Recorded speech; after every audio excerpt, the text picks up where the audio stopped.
আগামীকাল এই পবিত্র ঈদ উল আজহার নামাজের জানাজা পবিত্র ঈদ উল ফিতরের নামাজ পবিত্র ঈদ উল আজহার নামাজ অনুষ্ঠিত হবে। কি কইতেছেন? ঘটনা কি সত্য? মিথ্যা বলি না আমি।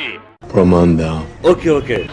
ওই মহিলা নার্ভাস হয়ে যায় 3 মিনিটে, আর নারীর এত ক্ষমতায়তনে কি যাকে কথা শিখা না আবল তাবল কথা বল। 1916-17 অর্থ বছরের সম্পূরক বাজেট মাননীয় মন্ত্রী 2016-17 গন্ডগোলের সময় মরিয়ে গেছে।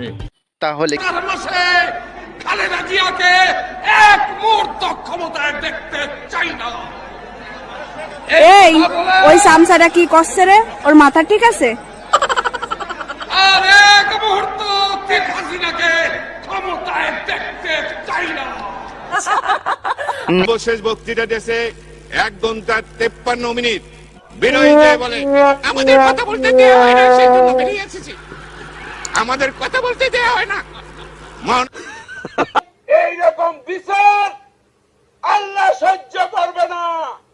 যার হয় তুমি ঠিক সুদাও কেন শালার ভোট দেন না, আবার ঠিক সুদাও। এরা নাকি আবার কারণ এই দুনিয়া এখন তো আর সেই দুনিয়া না।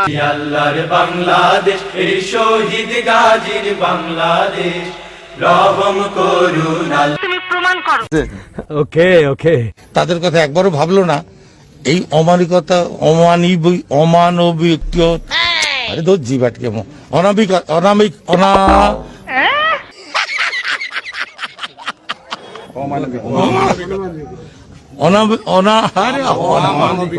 অমানবিকতা। ভাই মারো মুঝে মারো